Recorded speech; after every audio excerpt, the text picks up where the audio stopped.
See who have. Good morning. Good morning.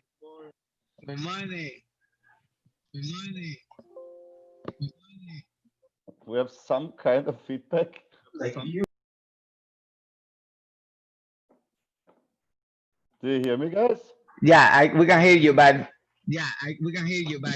we're fixing. There is some type of echo.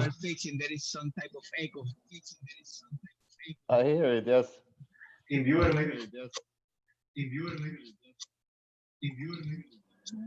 Yes. Close to viewer. Do we have the viewer open? I just close it, and I mean, my microphone is not even on. So I don't know why we Can have you that echo. my one real quick? Okay, let's figure it out. Let's fix it.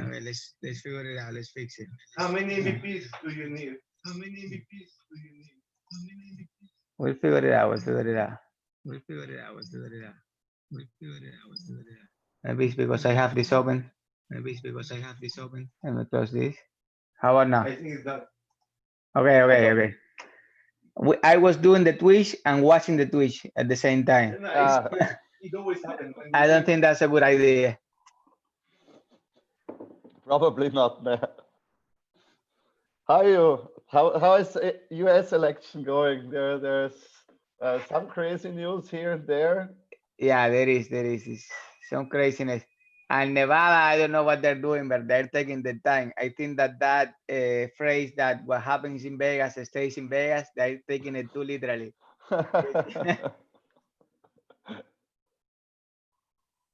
So you're having COVID. There are like four states left or something like this. It's like Nevada, Arizona. No, there are four. It's Nevada, Pennsylvania, North Carolina, I think, and Georgia. And Georgia, Yeah, it's crazy election, but it's almost done. So we'll see. we will see. We Yeah. just can't hope. Exactly. So, there you guys. I'm excited to see what you have there. Sure. Should we start right away or? Yeah, let me Yeah. see if you can share your screen. Yeah, Let's please share your screen. Let me get a drink. I think at this time of night it's 11 p.m. for us. You Oh, need to okay, have a it's really drink late to for you. program. Yeah, get And two. before we start, I'm gonna get a drink for Jose because we have done 2 tweets and I have already got 2 suffers telling me you are always with the drink and Jose is not even drinking nothing, so I don't want to get that fame or being drunk or anything. I only do it at night, so give me a second. I just I had my first coffee, so it's 7 in the morning here. Well, you know what is night to drink in the morning. When you're like on holiday, you wake up and you start drinking if you. I don't start with beer in the morning normally. So you never been to Russia? That's what I mean. That's what you're saying. I don't say I never did this before. Not it's not the normal, not the normal pace. So let's quickly share my screen. By the way, Manuel, are you in Instagram? Facebook lately forced me to log in there, but I'm normally not on Instagram. Let's also put it on the Facebook group. Maybe someone want to join. Maybe they have a question. Maybe we can interact Probably, with them. Let me just put it there. We can share it on Twitter as well. Yeah, please do. I'll do it on Facebook. You'll do it on Twitter. But yeah, just need the Twitch stream link.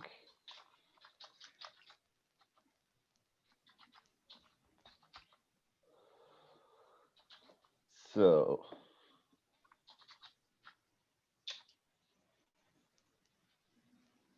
you do the sharing, I do the talking for today. That sounds good. Okay, so let's have a quick look. I prepared a little demo. Basically, so The interesting thing, or that I had the Twitch open and it was Yeah. giving that weird feedback thing. But right now, let's see that someone joins.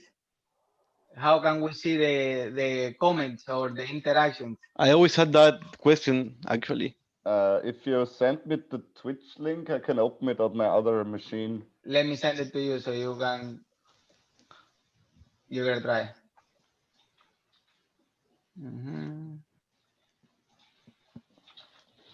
Okay, I just did. Let's see if you can open and we don't have that weird thing. Where did you send it to me? I Here sent in it through Zoom? Messenger, and that's the. Okay. Okay, let's look real quick over here. There it is. And now I can also share it on Twitch.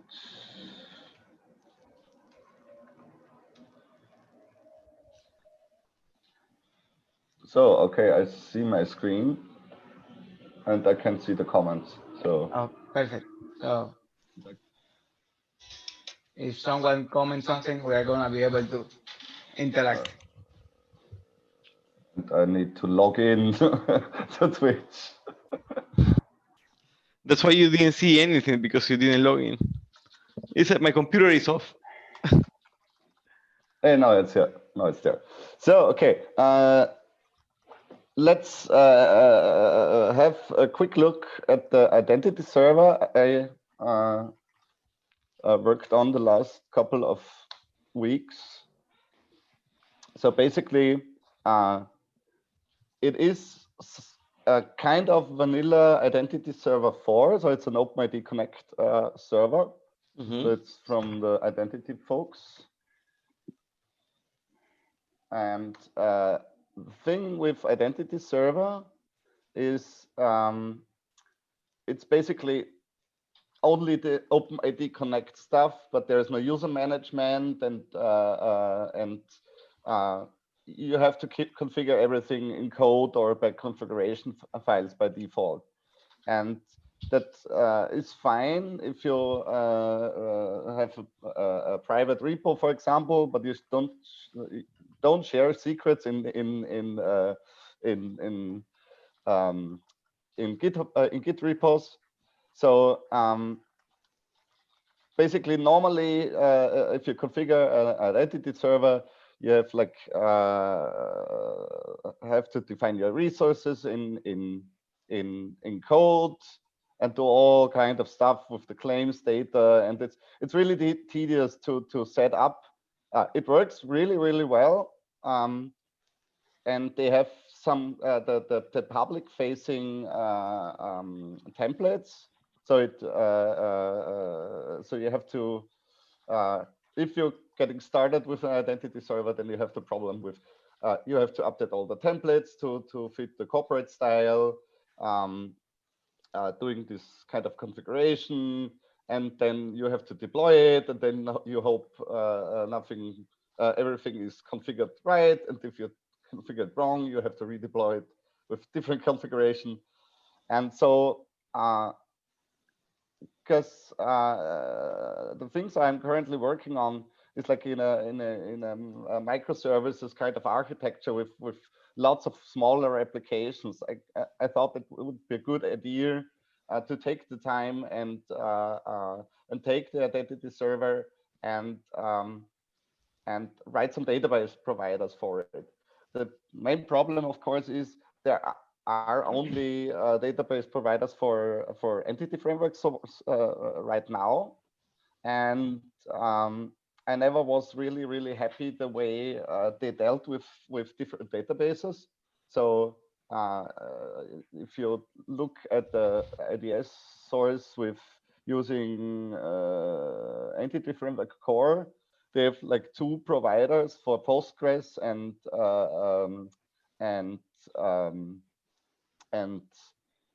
MS SQL for the storage, but then you have the problem.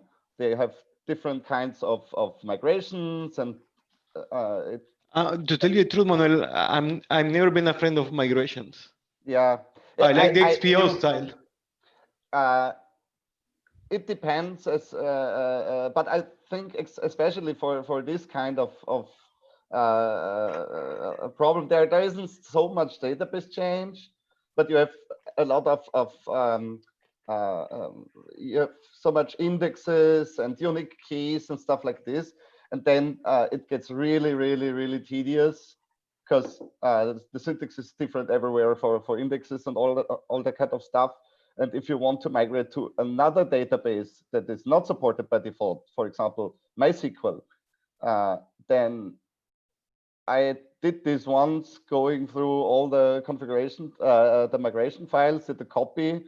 I tried to do it automated, but that didn't work.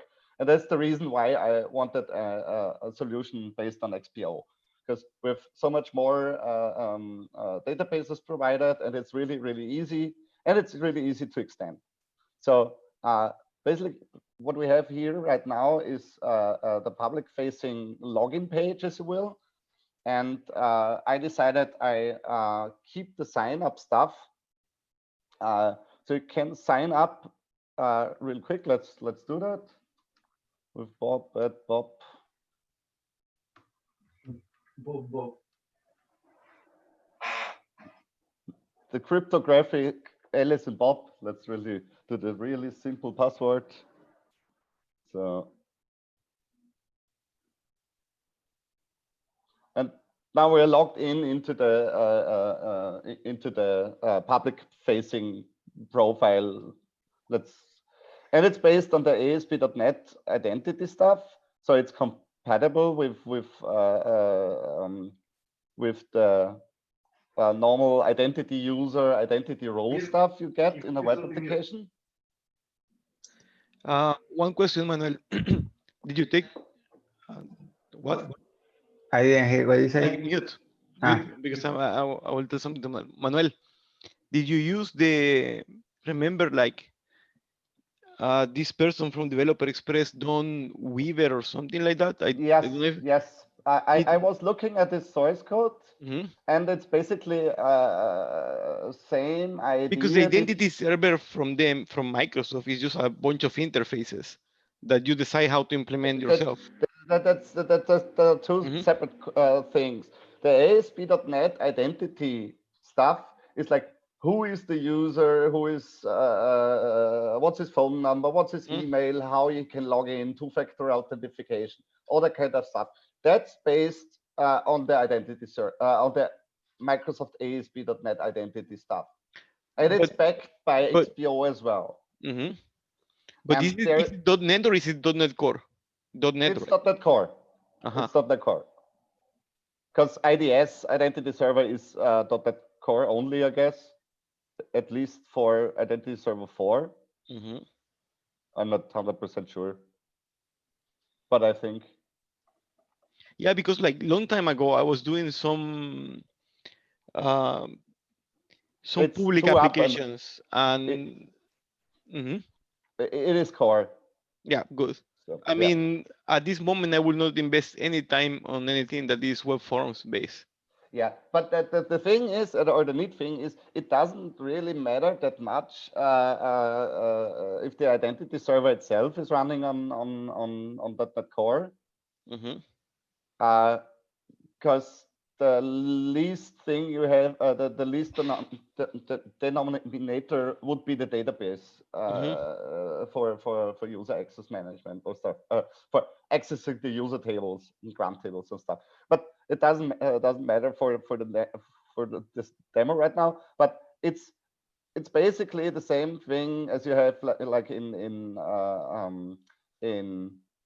the ASP.NET identity templates. You can change your password, you can change your email address, send a phone, change your phone number. There's some stuff missing, like sending SMS tokens, but I think, and it doesn't send email yet, but didn't have a need so far. But two-factor authentication is working. So oh, that's really nice. Yeah, and you have the, of course, you can also log in with external logins. And I chose only GitHub for now, and I did that on my account. But you can see it is also a small profile. One question, Manuel. Yeah, Is it open source? I mean, your implementation. the implementation is I mean, the same part is part of Xenial, it looks like, but is it it open is source or is like closed source? it is open source. You can go to Xenial Identity. I didn't choose a license yet, and I'm not 100% sure if I will stick with IdentityServer or switch to OpenID Dict Core, because IdentityServer will go into a pure commercial stage. So Be- they because found out that I was thinking like, I mean, I always wanted to take a look to identity server and ASP.NET identity server. yeah, And the thing is that I wanted to start like by migrating it to XPO because that's how you understand it. I mean, you take a look to everything that is implemented there and then you understand, okay, this is how it works. And I yeah. wonder like, because it looks like a good idea, but I never seen anyone who have it actually implemented. I mean, all of them are I, tests, I like, oh, see, this is my test, it's working. But I always wonder who used this. I used it a lot in production. The thing is, with the old license of IdentityServer, it was no problem because it's licensed under MIT, and if you want to do have the IdentityServer admin thing with which I built, they wanted to charge, but I guess that that didn't work so well for them. So they decided they make a pure product out of it. So everything going up from now will be a commercial product. So I am not 100%, and it's not cheap either. So, No, not at all. so I am not 100% sure if I can stick under the hood with the IdentityServer implementation, but there are others. For example, this one is from a Microsoft guy.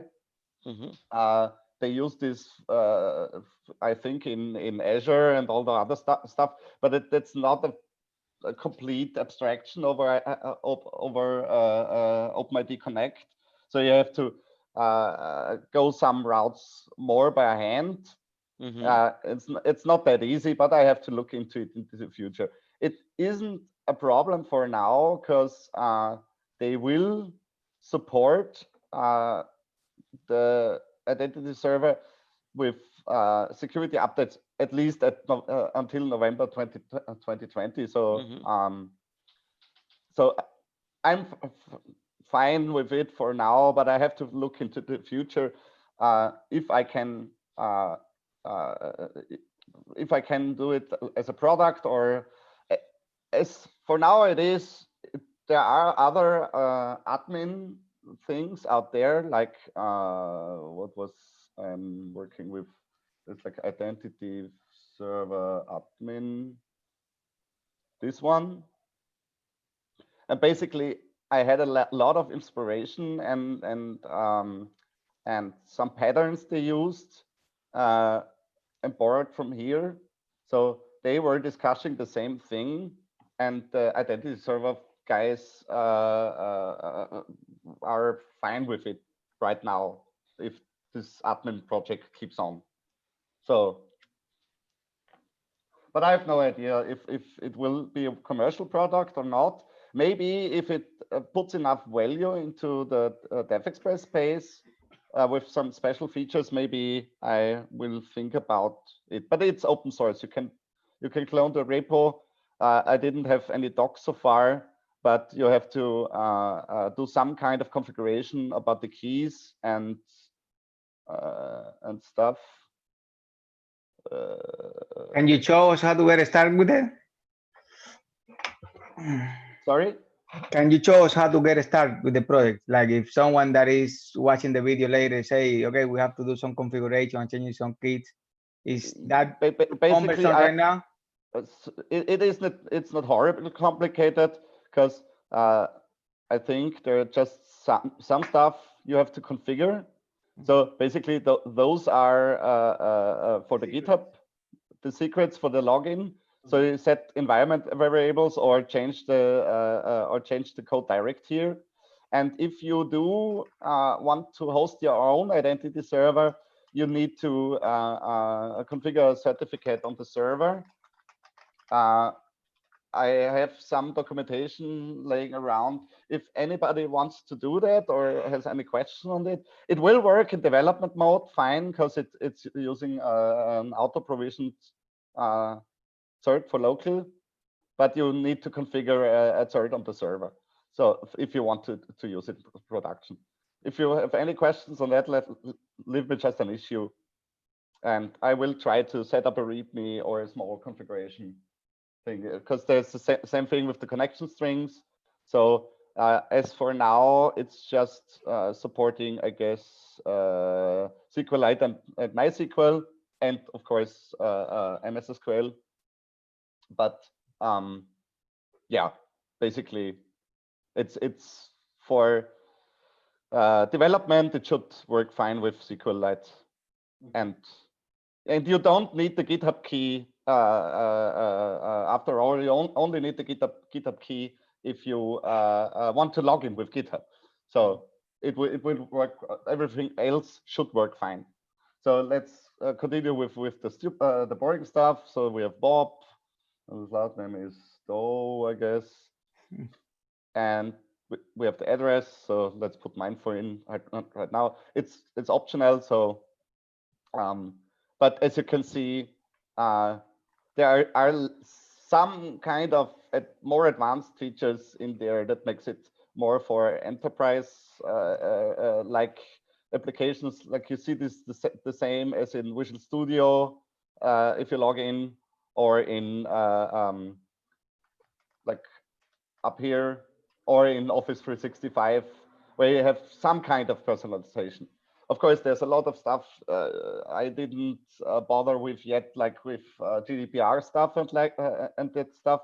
But you also can put like no, wrong folder. Where's my pictures? So let's take this one. You also have some basic profile stuff going on. So it's not 100% configurable yet, but it's a good starting point for putting your user information up there. But as you see now, I'm not logged in. I'm logged in as Bob right now, and let's have a real quick look at the admin area. And I don't want to type my password, so I auto provisioned again with GitHub earlier with my account. So as you can see, we have the same thing as before because it's a public facing thing, but now we have an own admin area. I didn't want to split it up into two separate applications because that makes things complicated with the deployment. So basically, that's the heart of the identity server itself. So those tools, those are from ASP.NET Identity. We know those. So that's the basic users. We see all the registered users so far. We have the roles. Currently, I've only have the admin role, but I can create a new one. Let's create a Bob's role. Add role, so we can look at there. So there are no users yet. We have no extra claims for it. So let's do a quick check at the users. Go to Bob, edit him, and now we add him to Bob's role, and now he's in that role. So I didn't build this with XF because there are a little bit of technical issues I would have with like security and routing. So it would be totally possible to do that, but I built it the hard way.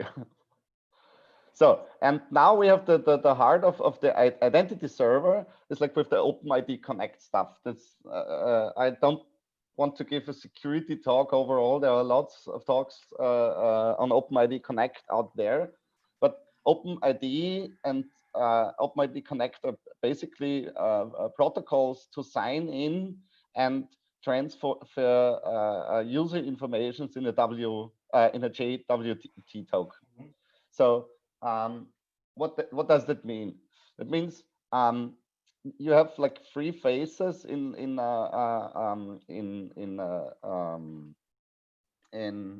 auth workflow, but it's much more complicated under the hood. But let's do a MS Paint real quick. So we have like all that kind of stuff here, like with clients and identity resources and persistent grants and stuff like this. So, but it isn't that complicated. So we have a user in this, if the user is Bob, and we have a client, and the client is not a client, it is an application. So, and we can have many clients. So we have a client. And you can say, for example, every website you can enter your credentials, or you can get authenticated, or every app you have, or a command line application, or stuff like this, needs you need a secure way for the OpenID Connect. So it's like the OpenID C, and this is the IdentityServer. To authenticate and pass tokens around. So client A says, "Hey, I'm client A. Bob wants to authenticate." Says, "Okay, this is this user," and then IdentityServer says, "Okay, good. I know you, client A. Let's encrypt that and hash the stuff and build a token." So build the token and send it back to the client or to the web application or whatever. So it's a little bit complicated. There are a lot of graphics out there how OpenID Connect works, but basically that's the main idea I'm thinking of. And what's inside this token and what kind of access he has, that was not that intelligent, is determined by those resources. So you have the identity resources, the API scopes, and the API resources. So you have to decide as a client what part of user information do you want to access with the token from that point on. So for example, I have here some basic identity resources. So we have email, OpenID, that's like the user ID and some technical stuff based in the OpenID standard, the phone number, the profile, for example, and resources are kind of bags of other resources. So inside the profile resource, we get those claims from the user. So we have the profile, the name, the given name, family name, middle name, nickname, and those are defined in the OpenID Connect standard. Those are conventions, more or less. There is a standard, but not every OpenID server handles this the same way. But basically, you say which information from the user I want to get. So if I request the phone number, I get the phone number and the phone number verified claims back, if there are any. So, and then we have those API scopes and the API resources, and those are basically our external APIs. So, so web APIs you can define, and for example, you define which scopes you want to access. So let's add a real quick scope. So let's call it API 1, and you define which claims you need for this API scope. So it's like edit user, for example, would be a scope, and we can get back. and we can say, okay, we are the user API, and we contain all these add user, delete user, blah blah blah. And it's not about permissions. It's more or less those are the scopes of areas. Think it more or less in a domain-driven way. It's like those are logically together, and they and those APIs work together in a those APIs can't get pulled apart, so they would stop working. So if you look at GitHub, for example, or in Azure, you have this, for example, or in Azure DevOps. Every time you create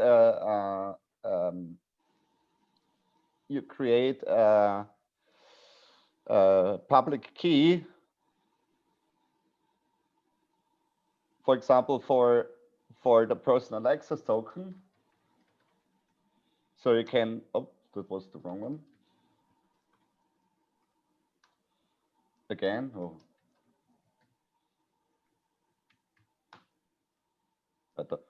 So you can see that this is the idea about APIs and API resources.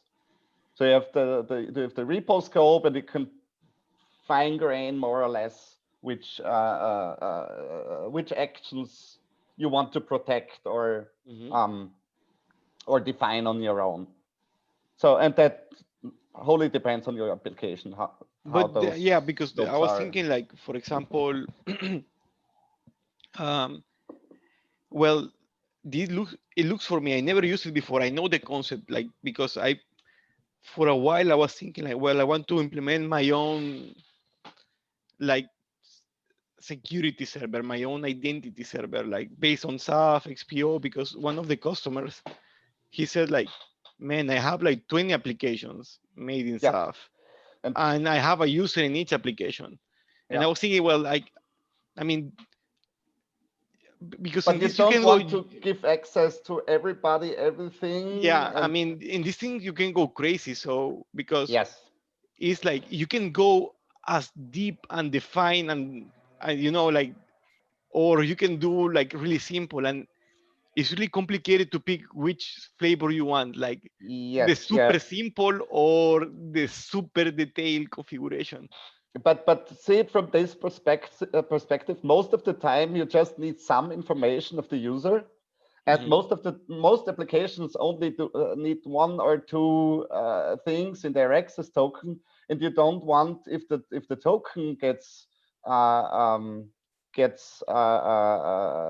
stolen, for example, in any way, then you can't. The damage is smaller, and you can revoke the token as well. So basically, the main idea for this is it is based on APIs, but and you have if you have a larger set of resources you need to manage on multiple machines or multiple APIs with multiple processes and not shared databases. And you say, for example, I want to write an app that reads my public repo status, and based on the repo status, I want to deploy a new GIST, for example. It's some kind, or read the user information and all his followers and send out a new message to them, for example. But basically, and you don't want. I mean, the idea of that is because I want to try to understand how these permissions work. So basically, it's a claim somehow with a name and a value that is true or false, and that's it. Or it can be null if it doesn't exist at all, like the claim. Basically, yes, but it isn't tied to the user. So the thing is, those stuff is only partial tied to the user, because those are the API resources. So the API resources describe APIs, and the identity resources describe the user. And when you can you show us the schema? I can, if I show you the schema, I can. But everything is loosely coupled in IdentityServer. So basically, it's phrased around strings because you can't trust any keys anyway. So let's go into the. Oh, I can't show you the schema because I built the thing with generators, but I can try. Or there it is. No, there it isn't. There it is. So you can see the schema is rather complicated. Yeah, I was thinking about that, but I guess when it's loosely coupled, you always need a little bit more tables than when you have like a direct. It isn't loosely coupled in the databases because you see there's the client and you have the client claim, orange, scrum types, all that kind of stuff that starts with client. Everything is based on the client. The rest isn't that complicated because most of the time it's just resource plus claims, and probably scopes or properties. But those are one-liners or two-liners. So there's the value on type or just a string, for example, like with the grant or the cross origins, for example. So it's basically a key value list. So, but let's get back to this idea. So the main idea is now you have to decide which operations you want or which API resources you have, and you can imagine every single checkbox of those could be separate APIs. And with separate processes, with own databases, for example. Probably they want they will put everything about the repo in one service and everything else in one service and stuff like this. But you can split it up as fine as you want. So and now the thing I did here with a personal access token is basically the same concept like with a client. So a client, only personal access token client is nothing. Is like there are different patterns that evolved over time with OpenID Connect for clients, and that's how you get access to a token. And those are different kinds of configurations you can have. One of the simplest one is like a machine client credentials flow, which is basically, we can create a real quick one. So let's call it machine. And it, check validation, oh, client name, machine.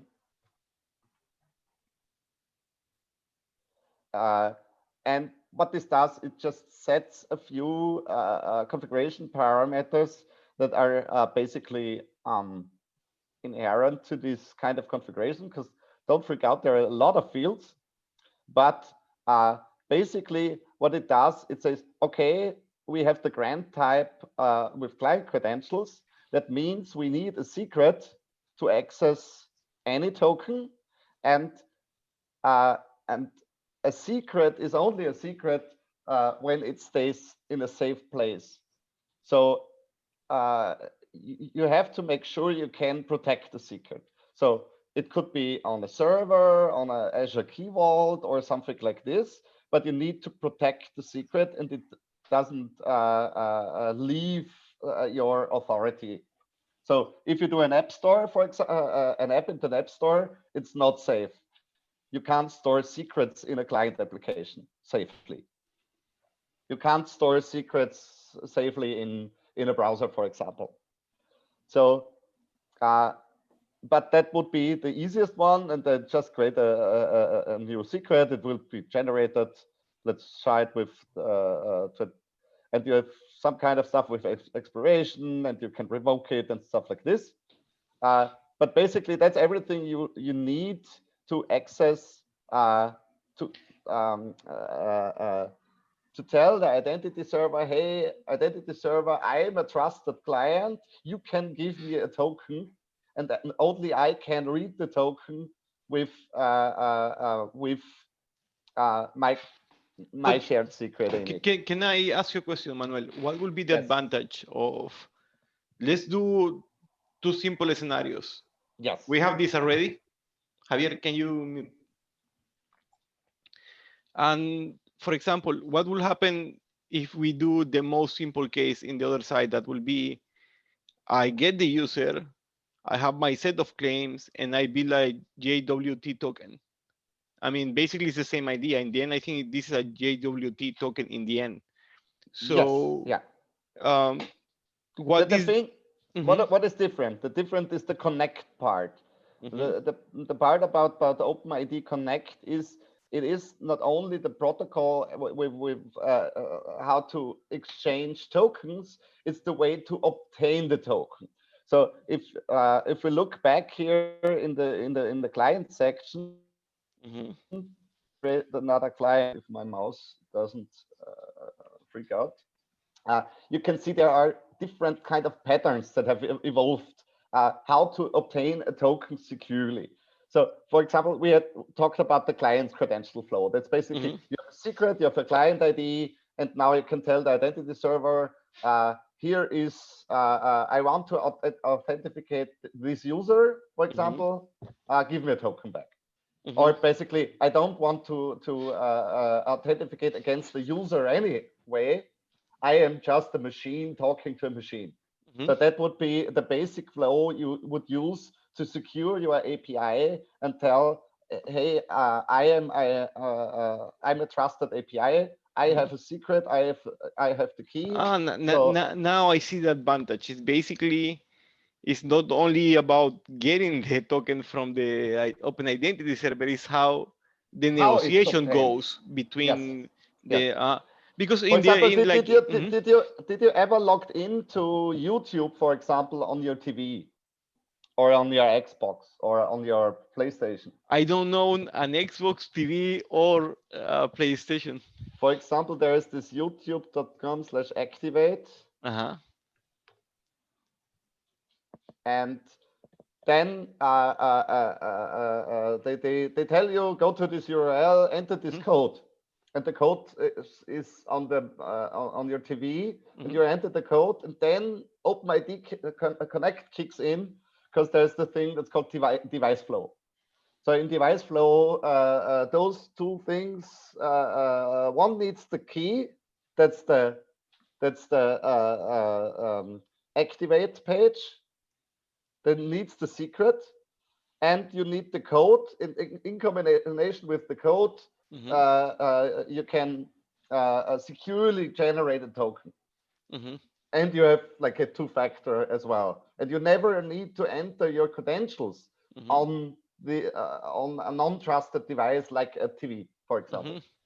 Or you have a web application, a normal web application like XAF, for example. But if you switch, for example, to XAF non-server side to XAF Blazor, Mhm. Blazor WebAssembly, so that then you are in the browser, and then you basically a spa, and then you can't store secret information inside the browser, so you can't obtain a secret. You can't obtain a token with the secret. So you need another mechanism Mhm. to tell if this is a valid application. So not all of them are the same secure, but it's the best we have. As always, the thing And with at least you security. have like one central place to do all the stuff, The because problem, otherwise will be like stopping the server coding something all the time. the And I guess problem, the problem isn't at the server. The problem is mainly in the transport layer, because the main thing is you can't be 100% sure the token that doesn't get stolen in the middle, or at least get tampered in some kind of way if you are in a JavaScript based application. Nobody nobody can prevent that somebody injects JavaScript into your JavaScript. site, and inject JavaScript into your site and steal the token, for example. So there are mechanisms around this. So those are different kinds of tokens, and it's all in this crazy OpenID Connect specification. But the thing is, it's like a one way to obtain a token in a secure manner.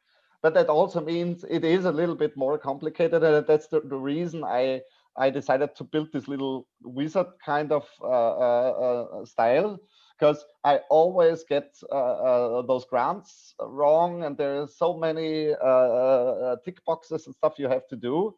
And I probably will even build like a wizard in there. So at some point, but the thing is, it's like in those categories. For example, if I take username and password with resource owner password flow, that's basically just no secret, username, password, give me a token. And that's basically what I can build here. And let's recreate this client real quick. So I am on the wrong identity server. So I need the authority. That's the URI from the identity server. And let's call the password. That's fine for now. Resource on the password.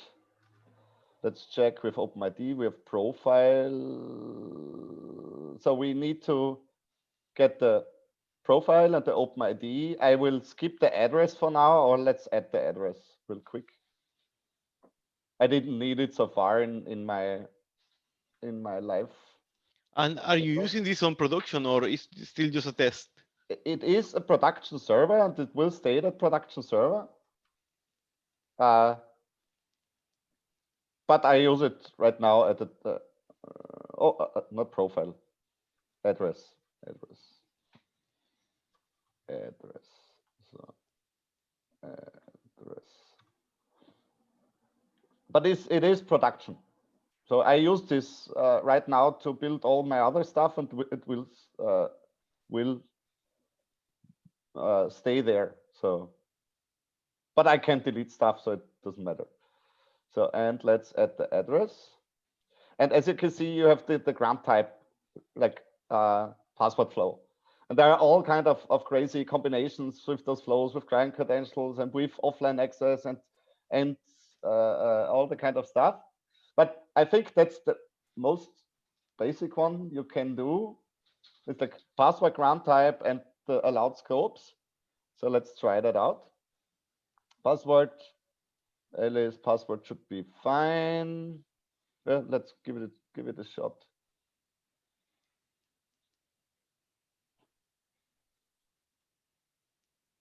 So basically, that's really the most insecure way to get a token for a client application as well, at least. Mm-hmm. But that also means it doesn't need to be complicated.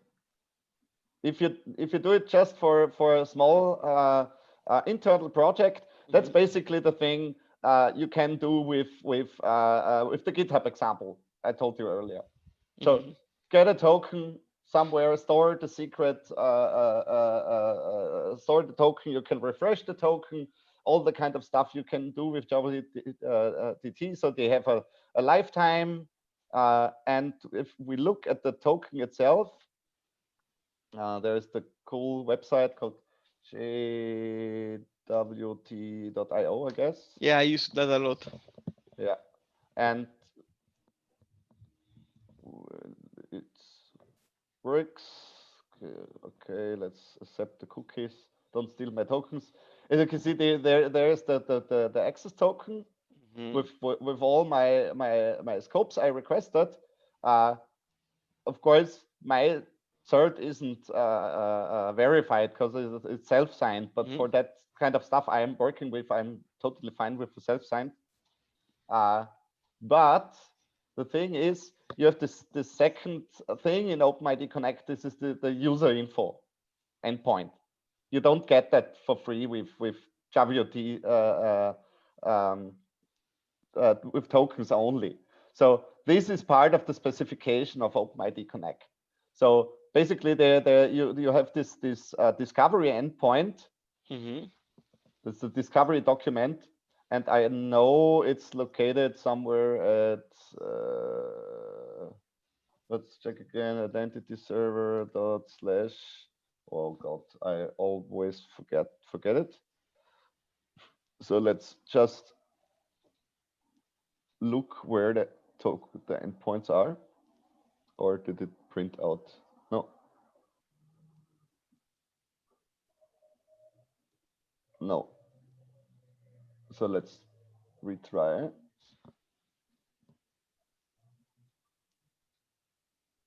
I think there is the Disco, the token endpoint. But basically, there's a JavaScript document out there where all these URLs are URIs are configured. So every OpenID Connect client checks first this discovery document to see where the authorized endpoints are, where all the endpoints are. And for example, the where is it? Here is the JSON thing. Raw. Let's check this one. JSON visualizer. So there are all the URIs and supported claims and stuff like this. The server supports, and that way the client can negotiate which scopes he want to get access to and stuff like this. So. And then there is the user endpoint in there, the token endpoint. That's where you get your token from, and you have the user info endpoint. And you need to get the token first before you can get the user info, the user information. And basically, the user information will get back here in raw. And take a look here, and you can see there are all the tokens I requested. Did I request address? I did request address, or did I?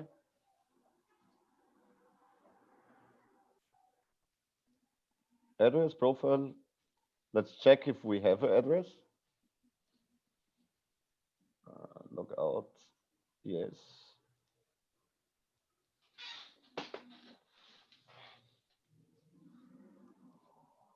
Oh, I don't have an address. Sure. I did a Bob first. So. It's good for now. Let's real quick do this. Initial is AL, save this. Let's log out again. Profile. Log in with my admin account. Let's check real quick for Alice's claims, and there you have it. So we have the thing, and the neat thing is there are some claims that aren't in the spec. So I prefixed them with Xenial in my case. So I can request them as well. So let's get them real quick. Identity resources. Let's call them just Xenial. And in those are the Xenial back color, the Xenial for color, and the Xenial initials. And if we go back to the client or password client and add the Xenial, okay, and that's the reason I wanted to have a database version, because if you need one of those parameters, you need to make sure everything works, and then you have to deploy, and it doesn't work. So yes, I know the feeling. Yeah, and now you can see there is the address in here, and I only get the address if I request it. So if I don't request it,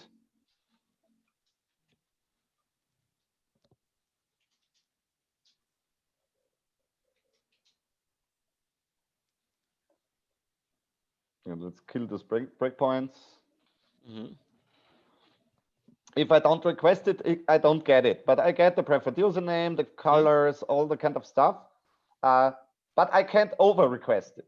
So if I, for example, now wants the phone number, let's just quickly check if we have the resource identity with phone. Yeah, we have. And those should be two claims. So it's phone and phone verified. But we don't have the, let's check in the password. We don't have it in the allowed scope section. So we can't over permission. So if we check now, we should get an error. It's like invalid scope. Yeah. So we don't get, we can't request more information that we are allowed to. That's good. So that's the main idea behind all the kind of stuff. And that's the thing with OpenID Connect. So, and now let's check another a quick demo I built. So we have here, I've configured here a client, I call it Blazor. Let's do it for now. And now you can see we are now using a different flow. That's the implicit flow. And the implicit flow is like for interactive websites where a user can and needs to log in, but the user don't logs in at your website. The user logs in at the identity server and says, okay, I'm fine. User is okay. I call this endpoint. So the redirect URI, I call this endpoint or the other one, and I will accept a post request there with the token in it. So it's stored, it's secured, and I can do whatever I want with it. Put it in the cookie in the sessions, stuff like this. But it never leaves the servers, and it never gets transferred to the browser. And that's the whole thing about the OpenID Connect protocol, because you have all that kind of ways to communicate back and forth between the identity server and the client application securely to get a token. Yeah, and also to forward. I mean, because usually you have, I mean, in the most traditional way, it's like, okay, I have my application, it's logging with SAF. Then you have to add some social providers. And every time you need to wire something else, in this case, it's a setup. So you don't need to recompile your application. Yeah, that's the thing. And another thing is, the thing is you get not only the way to authenticate, but inside this token you also can send claims, secure an API. So you just have to access the token once, put it in your on your server in the HTTP client in the as a in the bearer token. So you set a bearer token in the header, and then you can access the API securely without having to relog on this server or something like this. So let's check real quick. This is my that's my working demo. It's called this is a little bit more tricky to understand because I did here some auto provisionings. So let's check real quick what's happening here. So I can do a live demo, building one if we have enough time, but to show you how I would use it or how I plan to use it in my applications at least, or in my XAF applications. I would like to see something with SAF actually. Yeah. Because to tell you the truth, Manuel, I don't know in how long I have not done an application without SAF. Yeah. Like Windows Form or something that you drag and drop controls. That's I think like in 7 years. The wrong one? Yeah, that's the wrong one. Sorry. That's the wrong application. I would like to see it inside SAF Blazor. Actually, for me, in SAF Blazor is where it makes sense. makes in SAF web sense as well. Yeah, well, I mean, It makes sense with Xamarin applications as well. anything that is distributed. Yeah, and that's the neat thing about this. You don't have to do the But I'm a little confused. Isn't this only .NET Core? No, OpenID Connect protocol isn't even .NET Core at all. There are a lot of .NET Core implementations, but there are also a lot of .NET full framework implementations, as well as JavaScript and Java, and you can use this with PHP if you like to. Doesn't matter. Nice.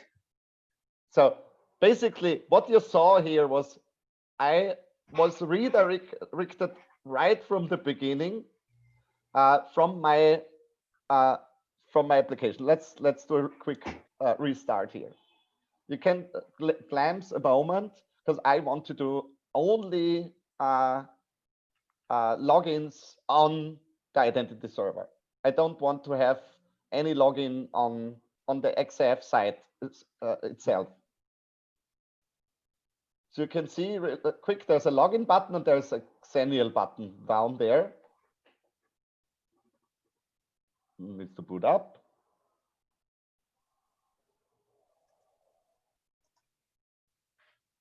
Did you see the login screen for a fraction of a second?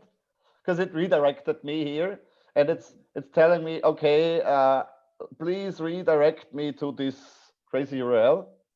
And if I log in now with my GitHub account, I get back a token, get authenticated, and I'm in the normal XAF empty XAF application. But I'm in the admin role. So because we have the roles, and I am in the admin role. And now I have to do a little kind of trickery because I didn't implement the logout real well so far. Something I wanted to work on. So you have to log it out from the server. Yes, right now at least. Do you know this when you log out of Azure or out of GitHub and it tells you, do you want to log it out on all sites? Mm-hmm. So that's basically the flow that's missing.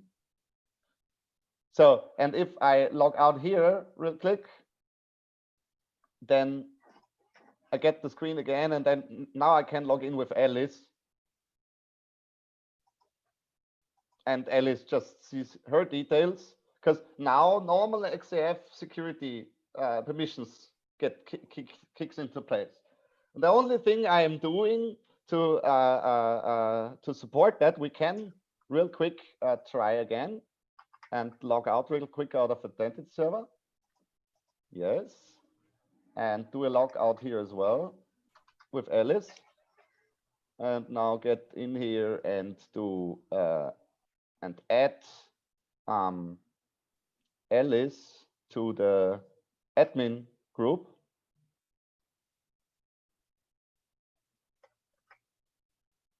Okay, log out.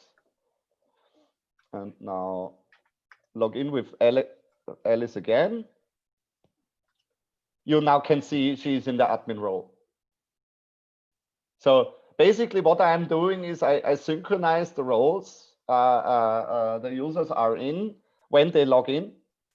With the implicit flow, there are some kinds of stuff that's not working so well, like if you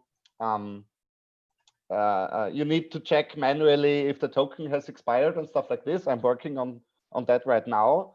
But basically, what I'm doing, I am syncing the role claims, the roles here with a role claim into the application. So you can see we have here the admin role, the default role, and the user role, and by default, those are in charge, and they have the additional admin role that normally doesn't exist. And let's see real quick. It's an infrastructure. No, it's up here. It's a little bit crude, but it's based on the example from the OpenID Connect stuff, login with external providers in Blazor from the DevX team. So basically, when I get an external user, I grab the identity claim, store it in a separate external provider login info. I didn't have to do that for this example because I only want to support my identity server and plug in external providers such as GitHub into the identity stuff and not into the XF application. And then I just grab the roles and the claims I'm interested in and put it into the user. So that's synchronized with the identity server. You can do that whatever way you want, basically, but that's the way I chose it for now. And I will have different roles for maybe different applications. I'm not 100% sure because not every user is in the same role. But you can do that in any kind of way because everything is string based. So, for example, a role itself can also have additional claims where you can put stuff in there. So it's basically a giant key value bag kind of thing. So and the last thing I wanted to show you is how this would look like if you need to do that from scratch. I have a plain identity, plain Blazor demo app. So it's file, new project. That it doesn't have still nothing implemented. You will do it right now. Yeah. So Nice. it's basic. That's basic IDS demo. I called it IDS demo. It's really file, new project, Blazor XPO with I think 2 or 3 modules. And you can see it's username, a password. So I have no idea what the credentials normally are. It's like administrator or something like this. With no password. It's admin, admin. Admin. Yeah, just admin. No password. Yeah. It's a long ago. I did some kind of stuff like this. So basically, that's a normal empty XCF application with the reports module, I guess. Nice. So okay, let's implement it. Let's see how it goes. Let's implement it. Should be really quick. Let's start first at the identity server. Add a new client. Call it SAF. I go with web application hybrid flow. Change it from hybrid to implicit because that's the default the OpenID Connect library uses. Let's add a secret real quick. Let's show it in 512. I need to store that.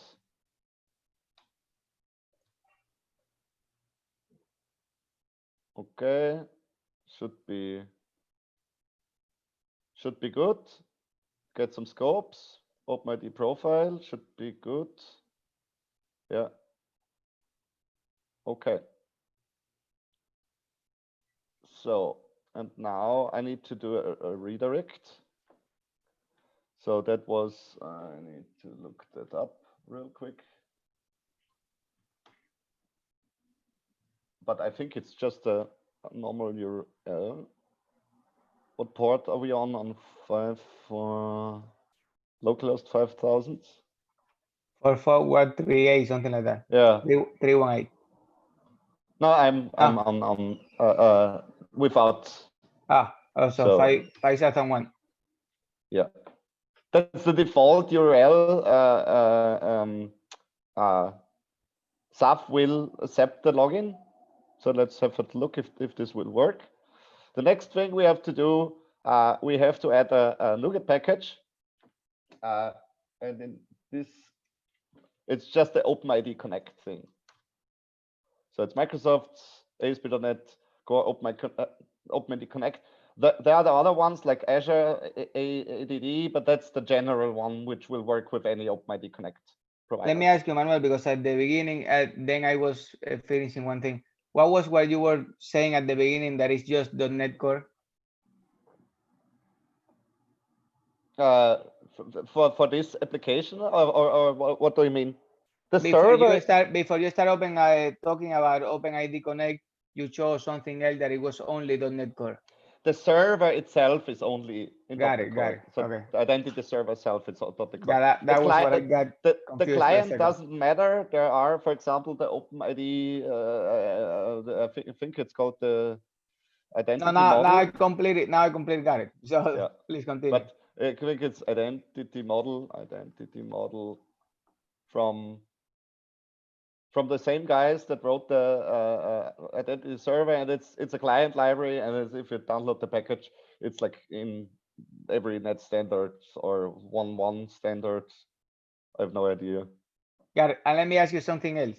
If someone asks you, Yeah, why will you go this route instead of using SAP security system? What would you say? it's complementing the SAP security system. I will say it's not about permissions and grants. It's about having your database of users centralized. So, for example, you have some more APIs you have to secure, and you don't have one application, one SAP application.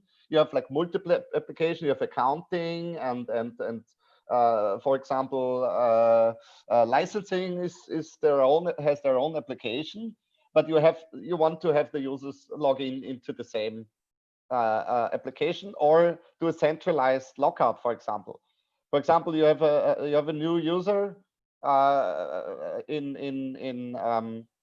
have an employee who gets fired.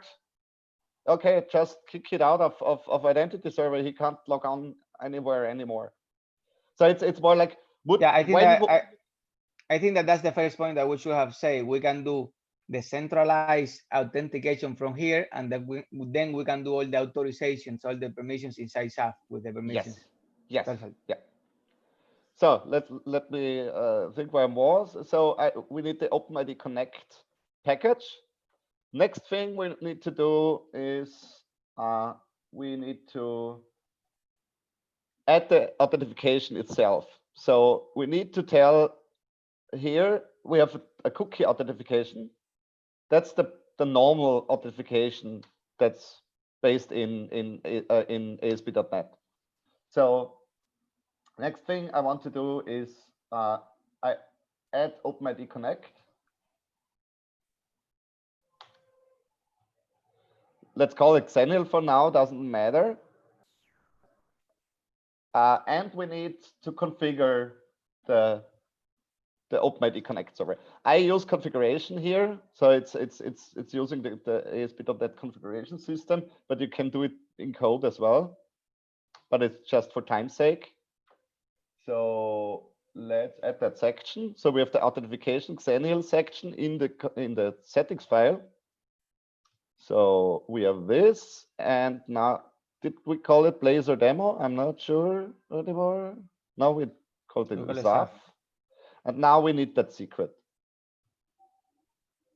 So with OpenID profile and with the roles claim, we can add the roles claim as well here real quick. Role, but we can omit it.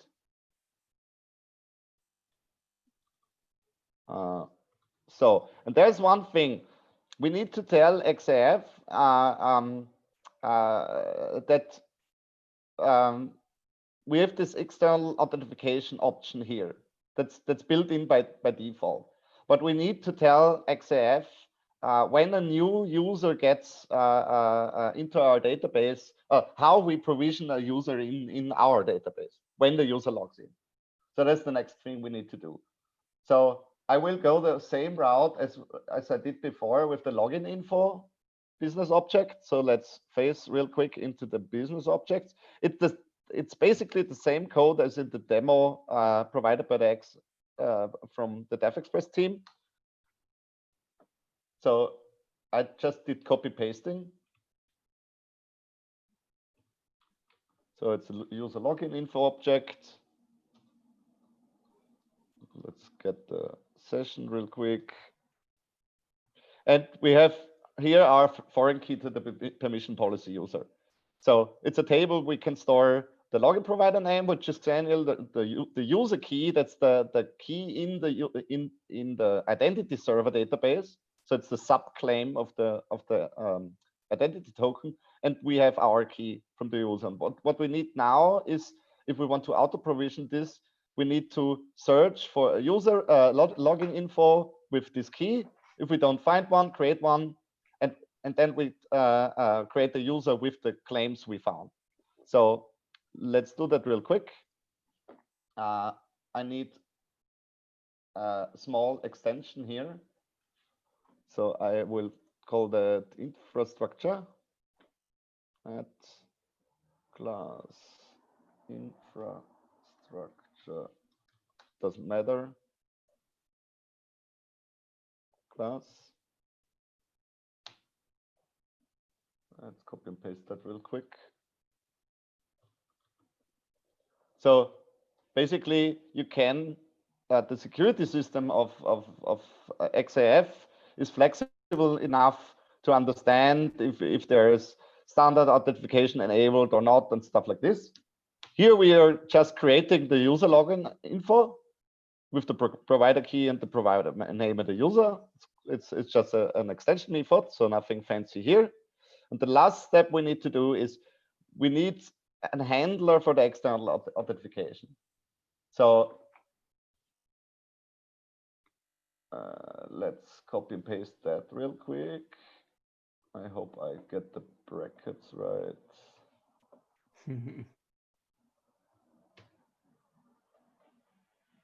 Looks good so far.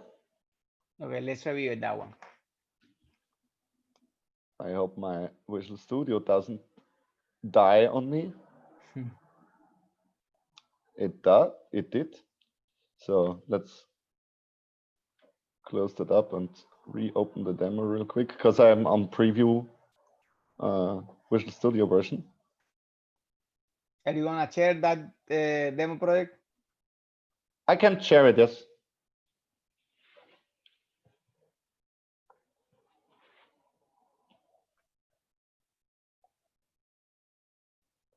If you want to play around with IdentityServer itself, there is a demo project with pre-configured claims. So you don't have to set up your IdentityServer before you work with OpenID Connect. So there's the demo IdentityServer, I guess, demo IdentityServer. Yeah. But there are those client types configured, so you can play with that. So I think that would be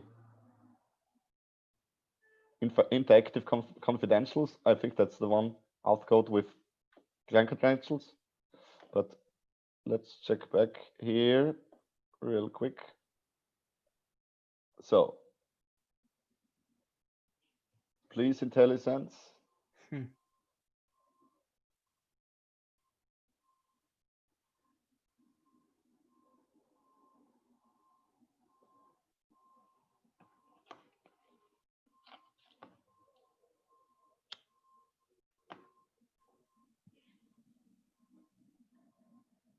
No,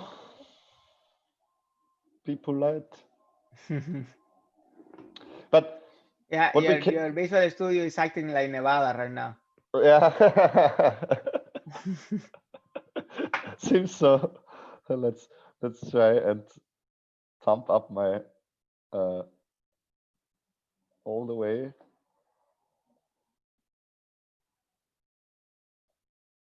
Oh yeah, I think it really died. Let's. Where did I start at? IDS demo. Oh, it's on the source repos. We can try if it works with VS Code. So what was this? Source repos. IDS demo code. Probably it will work. No idea. Let's kill. We'll see. Let's kill that. Close it. Yes. let's try if VS Code is happier. So starting OmniServer is running.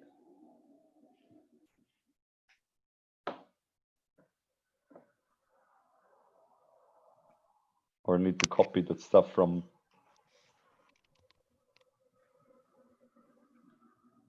Yes.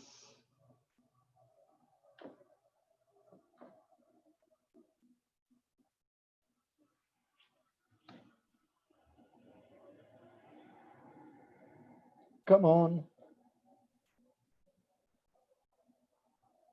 Demo gods. Yes, there it is. Nice. So we need the binary operator, data filtering, we need our login info, business objects, we need the claims principal. Yes. We will auto provision every user, and I think that should be it. We need the object space and the principal. And Nice. now I think it should do it. And we need our extension method we created earlier. So basically, what we are doing here is we are looking for the sub, that's the ID in the token, to get the user ID. And then we find the first with the name identifier. If you are wondering where that name identifier is coming from, those are from the token validation parameters. So our username will be based on the preferred username, which is the email address in my case, and the role type is just a role type, but that's optional. So what we're checking the user ID, finding the user login info. If we already created one, just updated it. And then we check the auto create user flag, which it's up there is on true. We create the policy user and set the data and create the login info. And basically that's it. We don't have to do anything else as far as I know. So let's check real quick. It's in the source folder. Now it's on the Blazor server. Let's .NET run.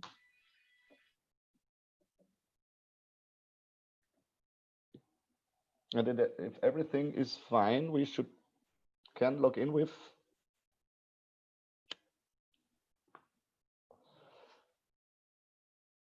OpenID Connect. Oh, machine is horrible slow.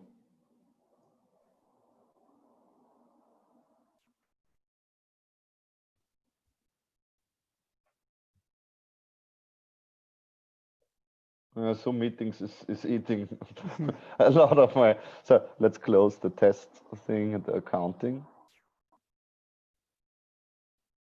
So we can close those two as well.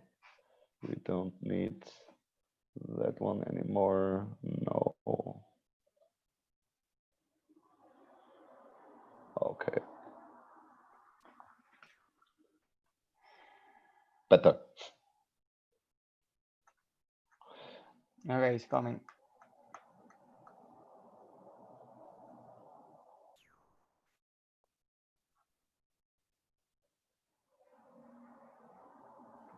Or not.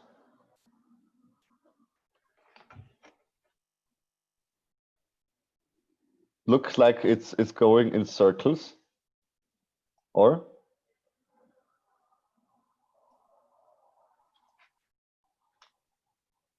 I don't even see the browser. Let's close all of that. Let's close all of this. Let's do a real quick look at localhost 5001. Probably that's the only bad thing about this. Let's real quick change our configuration from being run on 5001 to 7001 and 7000. because there is a problem, of course, if the tokens and the URIs are in out of sync, because I have like a demo application and on that URL and another demo application on the same URL, then probably the tokens get confused. So let's check real quick and change the client from 5001 to 7001. Okay. Let's try that again.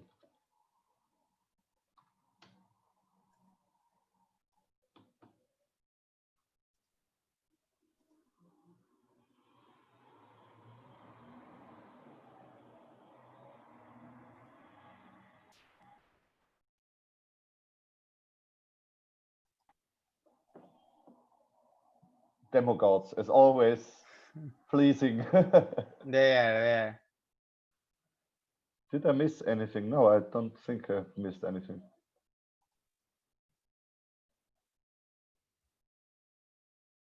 No. Let's move that up here. Is it running? It's running. Okay. So it's starting up. Now we should see an external authentication button. Xenial. Let's Nice. try it. Let's try it. Ah, invalid request. Damn it. Why is there an invalid? Almost. I think the secret is wrong. Let's real quick check it, because I'm never sure if I need to put in the secret or the hashed secret. So let's check and take this real quick and try it again.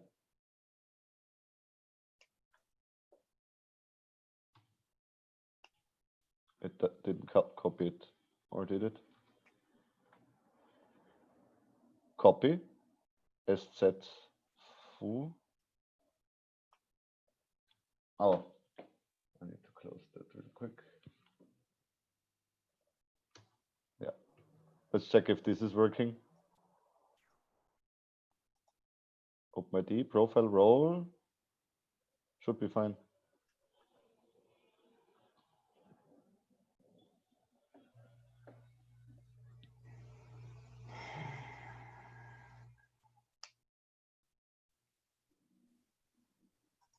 It's the only part I always get confused with.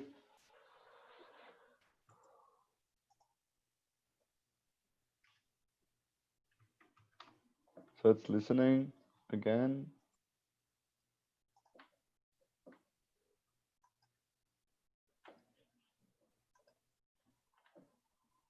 Let's try again. Fingers crossed. Invalid request.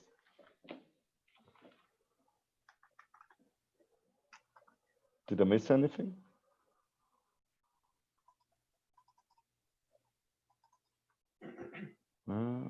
Login. Require PCSE. Should be fine. Oh, it's hybrid. It didn't save that. It's implicit. Let's try again.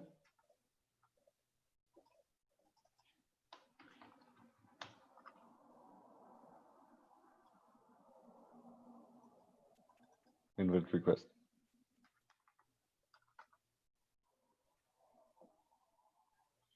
Implicit flow, 7.1. Property profile role should be fine. Let's try the right secret again. It's way too long. And let's stop that again and start it. Or I have to look up the log files.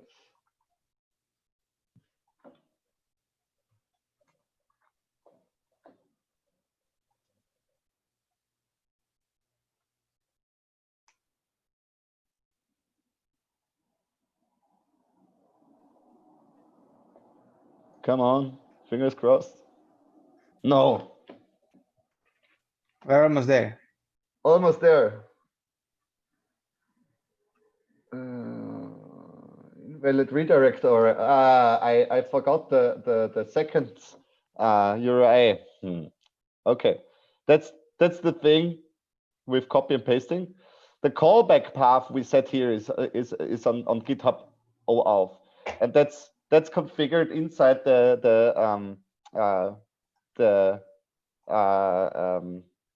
when we configure the OpenID Connect options, we need to tell it a route where he puts back the if the auth is successful. So we can say that's Xenial auth, for example. Let's try that real quick. Go in here, configure. We need to add this to the redirect URIs. So those need to match. So now I hope I can type yes, localhost 7001 / Xenial OAuth. And now it should work. Because we need a way to tell the sub application when the login has completed and where to post the token to.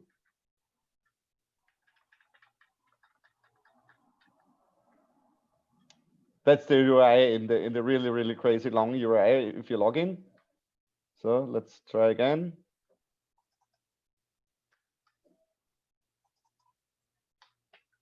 And we need to trust this URI. So that's the reason why we have to configure it.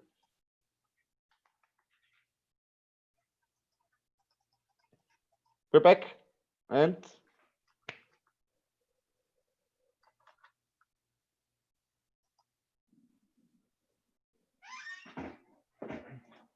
now it's provisioning the database, I guess. What about that try again? Oh, not sure.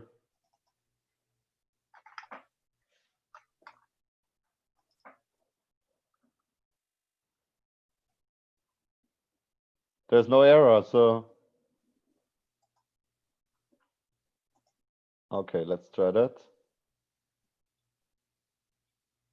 Try again. I think there is maybe a bug in my auto provisioning stuff somewhere here. Ah, demo gods. I tried this 3 times before and it always worked. Yeah, they are not merciful. Let's check real quick in the in Visual Studio, because now we at least should be back in our application. So let's go here and clear everything here. Should be fine, should be fine. Okay. Let's try that again with Visual Studio.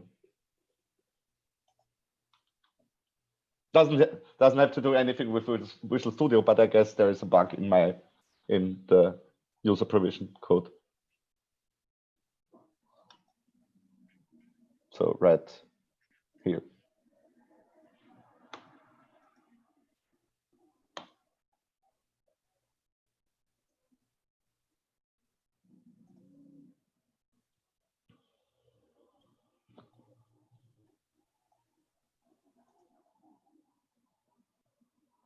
By the way, that would be the same thing as in the demo from XAF itself, with the Google Auth and AD Auth stuff.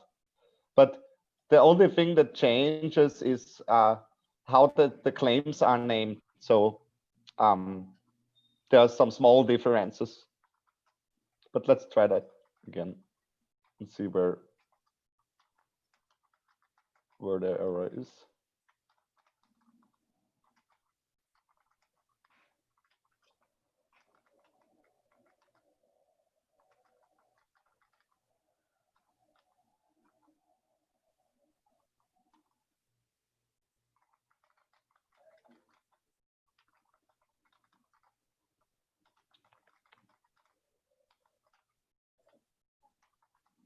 Let's try again. Yeah, we are back. We have a user. Let's pump up a little bit. So we have an external user. We have our identity. I have no idea what I'm logged in with Alice. So I think there's just somewhere here a problem.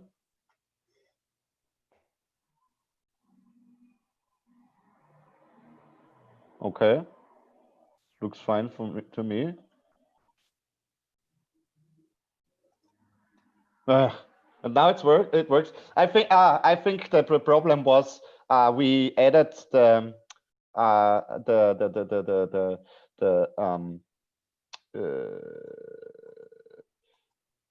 where is it? We added the user login info, but never started with the debugger attached, so that the schema didn't update because we started from command line. So basically, that's it. Now I'm in with Alice, and if I switch to my account, for example, log out, yes, and log out here, we have the same thing as before. But now I can log in with my account. And now we can skip the breakpoint because we don't need it anymore. And now I'm logged in with me. The only difference is by default, a project has the administrator role, administrators. This one. So let's create another one. We call it just administrator because that's the code I have running with so let's call it admin role. Is this one, and then let's restart it. Oh, we need to fix the here as well.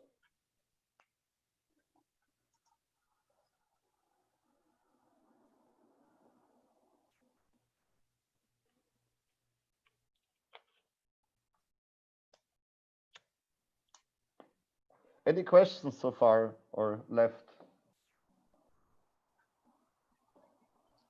Not on my side. I will actually, when we publish this project, I will download it and run it and play with it.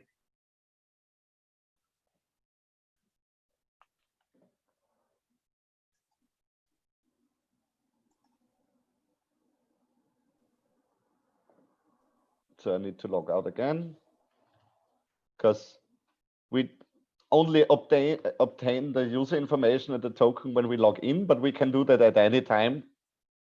So let's log. Oh, we are in. So we are in with an admin role right now. Now we have like 2 roles.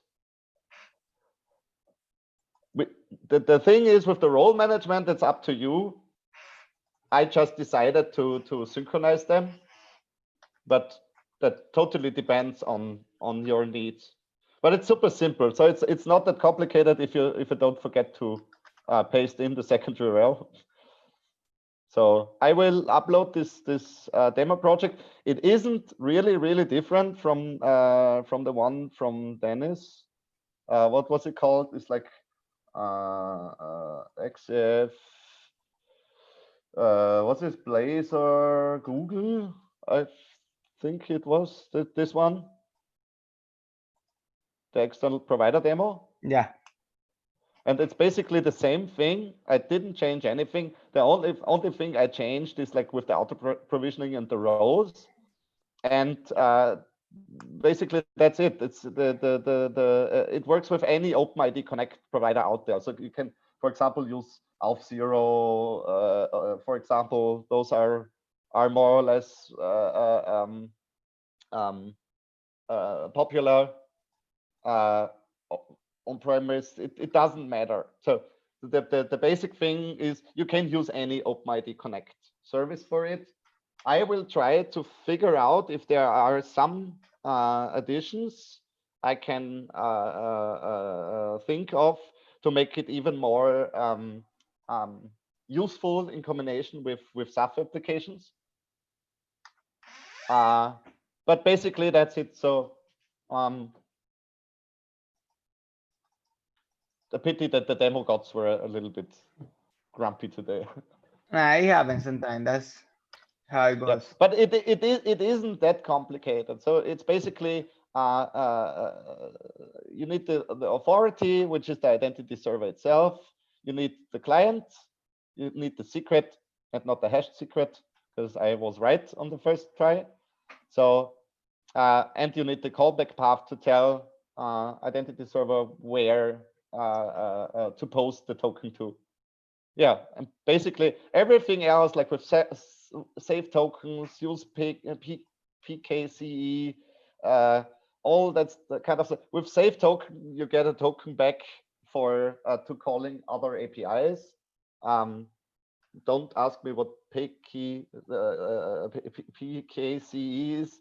It's some additional hashing going on, I guess. The only thing we really need to know is about the scopes and your claim mapping types. So there are a lot of claims in there, as we saw in the identity demo, in the command line demo, and it depends on your provider. But for me, it's the email is unique, so I use that one. The rest is more or less just what's it, 4 lines of code, and then it's on your own. So everything I did here for the external authentication is just yeah, it's basic XPO stuff and XAF stuff. And it isn't that complicated. There's just a lot of helper methods, smaller ones. So Nice. hope that is everything I have to say. I will upload this demo. So Yeah, please, and share us the link so we can I let play with it. I just created right here, real quick. Again, we have OpenID Connect. That's what all makes this all happen. So it's called IDS demo XF. No, don't make it private. Okay, create and push. Should be fine. I will polish up the demo a little bit. Never put credentials in a repository. Never. Never do this. It's evil. But I think it's fine for the demo. So if you want to try out this one, I will let the client on for a couple of days.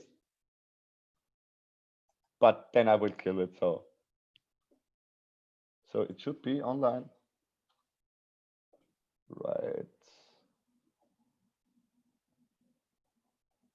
Here you go.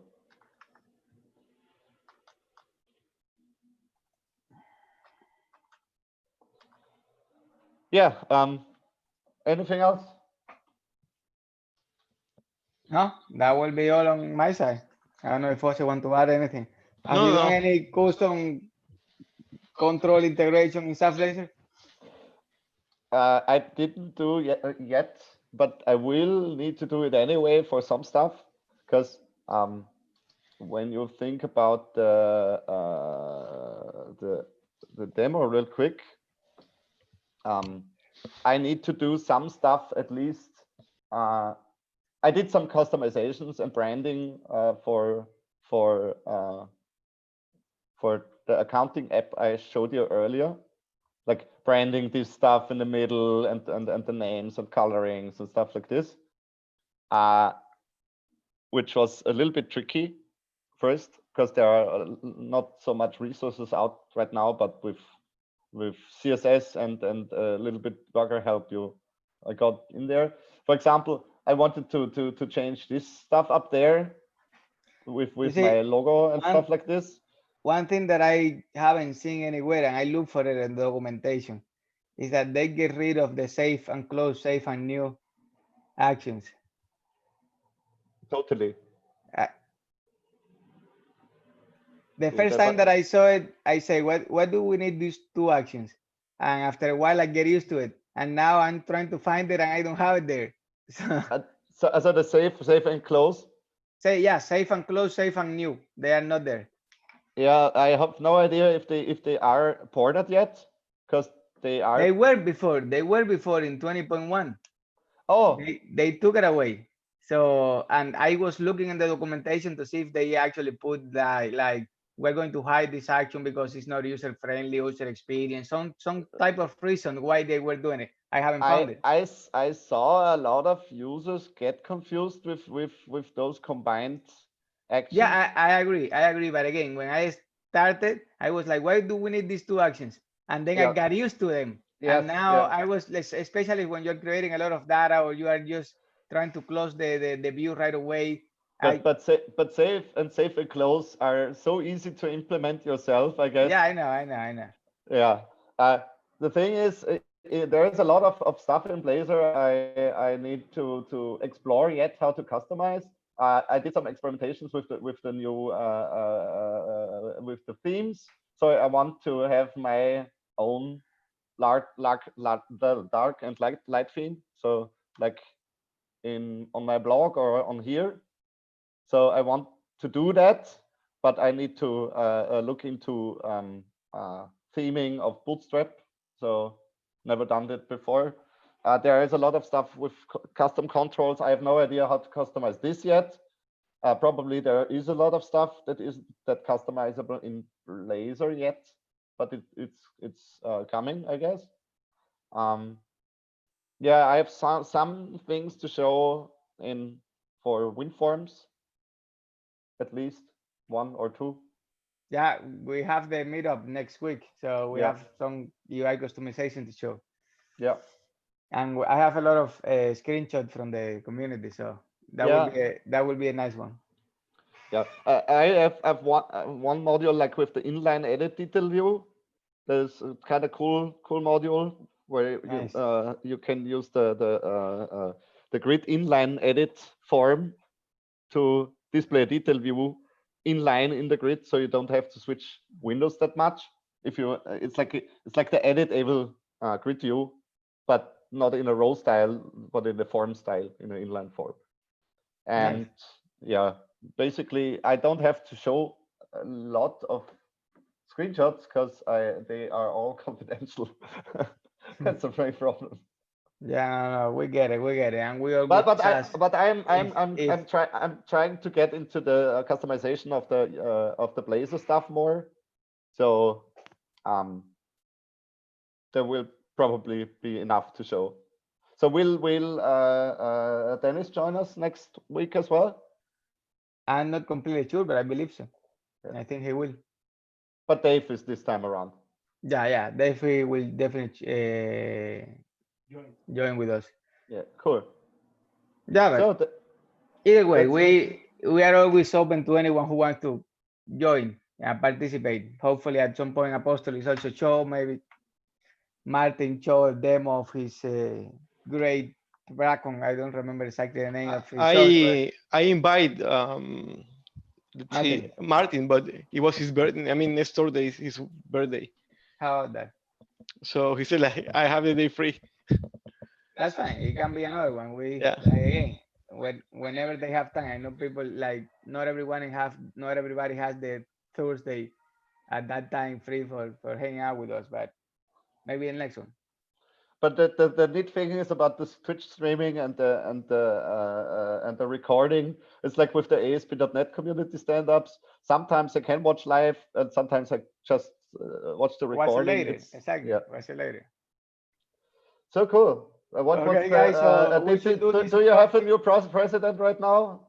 No, We still don't know. We still don't know. We still don't have still it. don't know. But anyway, we should do this more often. Like every time we have something cool to show or everything, or if you just wanna have a drink and talk for a while, let's As back for to the identity server, you can try it out, play around with it. It isn't it should work right out of the box. Besides the GitHub integration, and if you find anything or have any ideas, just write an issue, because I just can imagine a lot of stuff that can really work well together with SAF in special, but not only SAF. So, or make it easier to get this kind of experience. So then Okay, Manuel, I think that will be have a nice it night. for us. It's almost 1 a.m. for us. I'm going, you know. Yeah, it's 9 a.m. here, so I'm grabbing another pot of Just coffee. started today, your day. Okay. Okay. Bye, man. Take care. Hey, thank you for the demo. Ciao. Till next week.